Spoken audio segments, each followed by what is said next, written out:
सीमा एक बहुत शैतान लड़की थी।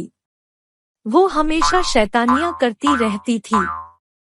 खेलकूद की शौकीन सीमा कभी इधर भागती, कभी उधर भागती, कभी खिलौनों से खेलती तो कभी मोबाइल से खेलती।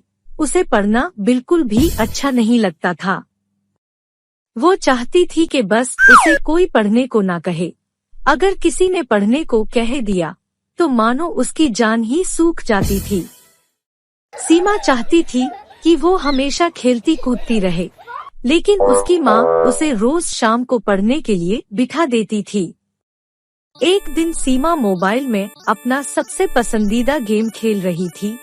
जैसे ही उसकी माँ ने उसे पढ़ने को कहा तो वो बहुत ज्यादा गुस्सा हो गई और गुस्से में जोर जोर से पैर पीटते हुए वहाँ से पढ़ने चली गई। पढ़ते पढ़ते उसने सोचा कि अगर वह घर की सारी किताबें जला दे तो उसकी प्रॉब्लम हमेशा के लिए खत्म हो जाएगी।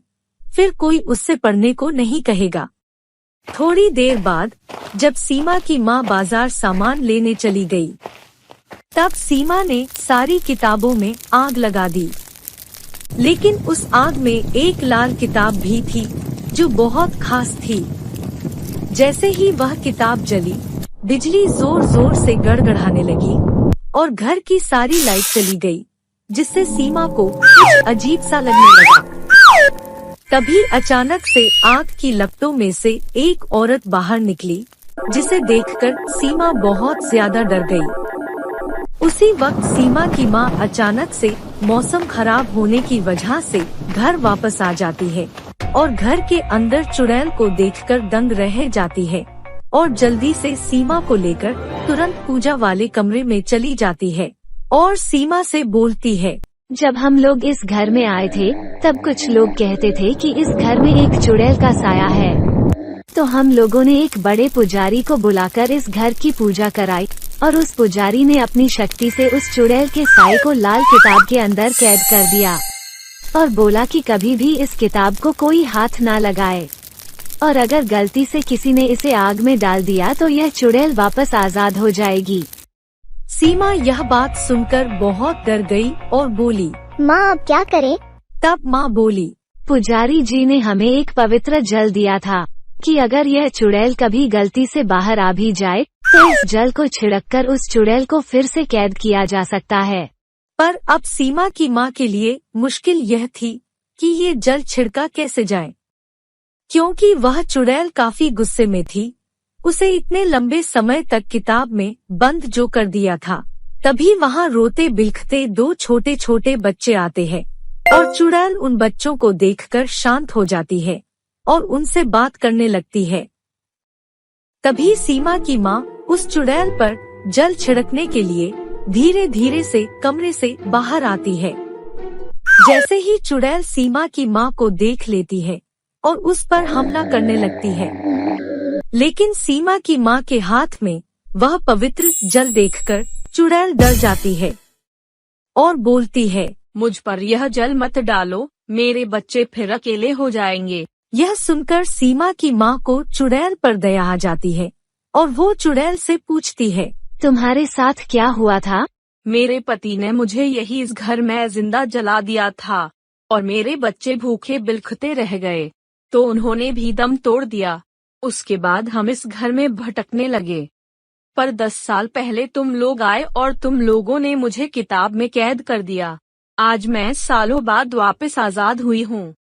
मैं अपने बच्चों को वापस अकेले नहीं छोड़ना चाहती। सीमा की माँ को चुड़ैल और उसके बच्चों पर दया तो बहुत आई, लेकिन वह सोचने लगी कि अगर यह चुड़ैल ऐसे ही भटकती रही तो और लोगों को नुकसान पहुँचाएगी। तो उसने चुड़ैल से कहा, मैं तुम पर भरोसा करके तुमको ऐसे खुला नहीं छोड़ सकती। मेरे घर में छोटी बच्ची है। तब चुड़ैल बोलती है, तुम हम पर जल मत डालो, हमें मुक्ति दिला दो। यह सुनकर सीमा की माँ सोच में पड़ जाती है और चुड़ैल से पूछती है, मैं तुम्हें मुक्ति कैसे दिला सकती हूँ? तुम इस घर के पीछे गार्डन में एक हवन करो, क्योंकि मेरे पति ने मुझे वहीं जलाया था। और अगर कोई सच्चा इंसान वहाँ हवन करके सच्चे दिल से मेरी और मेरे बच्चों की मुक्ति के लिए प्रार्थना करे तो हमें मुक्ति मिल सकती है। ये सुनकर सीमा और सीमा की माँ ने गार्डन में एक छोटा सा हवन किया और चुड़ैल और उसके बच्चों की मुक्ति के लिए सच्चे दिल से प्रार्थना की। इससे उस चुड़ैल और उसके बच्चों को मुक्ति मिल गई और वह हमेशा के लिए वहां से चले गए। और सीमा को भी यह बात समझ आ गई कि हमें ऐसे सारी किताबें नहीं जलानी चाहिए, हमें पढ़ना भी चाहिए, जिससे हम अच्छे और समझदार इंसान बन सके। उस दिन के बाद सीमा खूब मन लगाकर पढ़ने लगी। उम्मीद करती हूँ आपको हमारी इस कहानी से अच्छी सीख मिली होगी।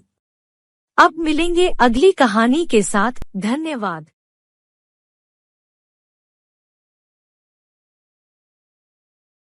हेलो दोस्तों, आज मैं आपको कहानी सुनाने जा रही हूँ आँख निकालने वाले दूल्हे की। तो चलिए देखते हैं ये दूल्हा क्यों अपनी दुल्हनों की आंखें निकाला करता था।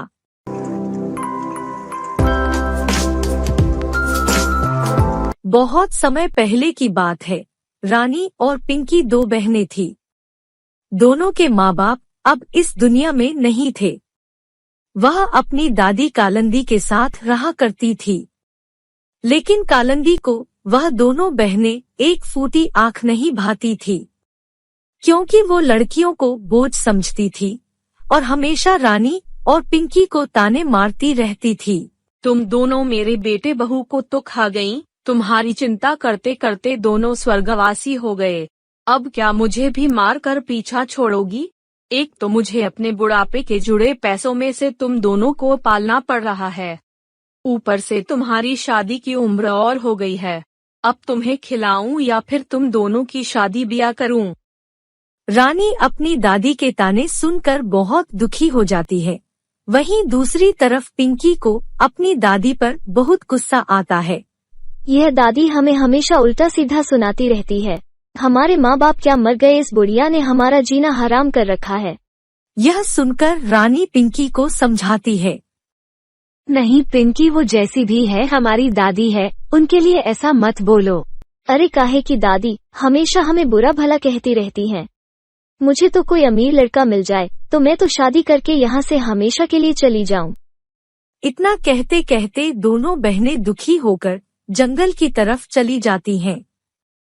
कुछ दूर चलकर दोनों बहनें रुक जाती हैं और देखती है कि दो रास्तों पर एक एक लड़का खड़ा हुआ है। पहले रास्ते पर खड़ा लड़का बहुत ही सुंदर और जेवरों से लदा होता है। वही दूसरे रास्ते पर खड़ा लड़का थोड़ा गरीब और साधारण कपड़ों में होता है। रानी और पिंकी दोनों एकटुक दोनों को देखती है और पहले रास्ते वाला लड़का उन दोनों बहनों के सामने एक प्रस्ताव रखता है। क्या तुम में से कोई मेरी दुल्हन बनेगी? मेरे पास बहुत सारा खजाना है, मैं अपनी दुल्हन को सोने से तोलकर रखूंगा।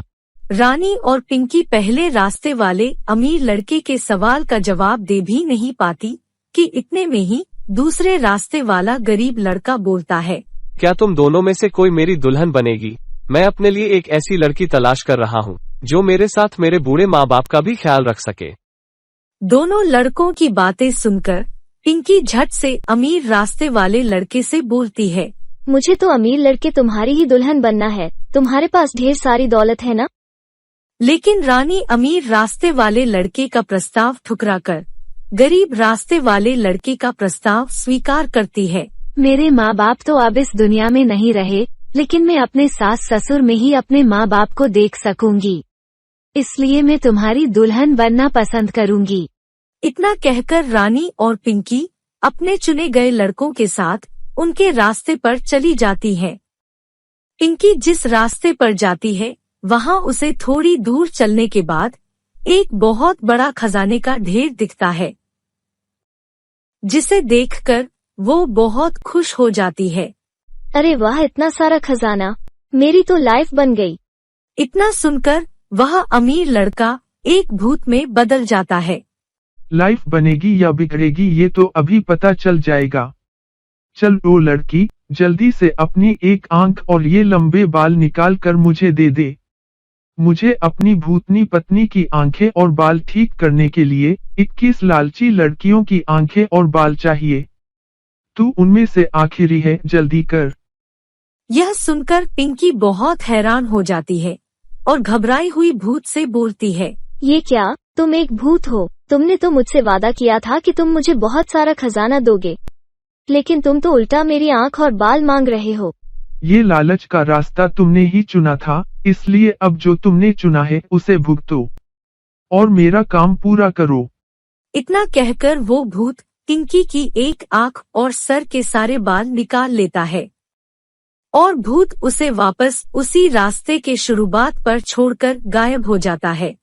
वही दूसरे रास्ते पर रानी उस गरीब लड़के के माँ बाप की दिन रात सेवा करती है। रानी की सेवा से खुश होकर लड़के के माता पिता अपने असली रूप में आ जाते हैं, जो कि एक परी और परा का होता है, और वह गरीब लड़का भी बहुत ही खूबसूरत और तेजस्वी लड़के में बदल जाता है। बेटी, हम अपने इंसानी बेटे राजा के लिए तुम्हारी जैसी लड़की की ही तलाश कर रहे थे, जो बहुत नेक दिल और गुणी लड़की हो, जिसके मन में किसी भी तरह का कोई लालच ना हो। इतना कहकर वे दोनों रानी से खुश होकर उसे ढेर सारी दौलत देते हैं, ताकि वो उनके बेटे के साथ खुशी से जीवन बिता सके। फिर रानी को अपने बेटे के साथ उसकी दादी से शादी की इजाजत लेने के लिए भेज देते हैं। रास्तों के किनारे पर जब पिंकी अपनी बहन रानी को इतनी झिलमिलाते कपड़े पहनते और ढेर सारा खजाना लेकर एक तेजस्वी लड़के के साथ आता देखती है, तो बहुत हैरान हो जाती है। अरे रानी, तुम तो बहुत गरीब लड़के के साथ यहाँ से गई थी, तो ये किसे ले आई हो? और इतना सारा खजाना कहाँ से मिला तुम्हें? वो गरीब लड़का यही है। लेकिन बहन, तुमको क्या हुआ? यह सुनकर पिंकी जोर जोर से रोने लगती है और अपनी आप बीती सारी बात रानी को बताती है। रानी अपनी बहन पिंकी को ऐसे परेशान और रोता देख विचलित हो जाती है और अपनी परी सास की दी गई जादुई छड़ी से पिंकी को ठीक कर देती है और समझाती है, लालच बहुत बुरी बला है, इसीलिए कभी भी किसी भी चीज का लालच नहीं करना चाहिए। इतना कहकर वह सभी लोग कालंदी के पास चले जाते हैं। कालंदी अपनी दोनों पोतियों को देखकर फूट फूट कर रोने लगती है। अरे तुम दोनों मुझे छोड़कर कहाँ चली गई थीं? मैं पैसे की तंगी की वजह से तुम दोनों पर गुस्सा निकाल देती थी, पर ये थोड़े ही चाहती थी कि तुम दोनों मुझे छोड़कर ही चली जाओ। अब ऐसा फिर कभी मत करना। फिर रानी दादी को खजाने के बारे में बताती है और फिर उस खजाने से उनकी सारी परेशानी दूर हो जाती है और वो सब खुशी खुशी रहने लगते हैं। तो दोस्तों, देखा आपने, लालच बहुत बुरी बला है, इससे जितना दूर रहा जाए उतना अच्छा है। आज के लिए इतना ही। अब मिलूंगी आपसे अपनी अगली कहानी के साथ। धन्यवाद।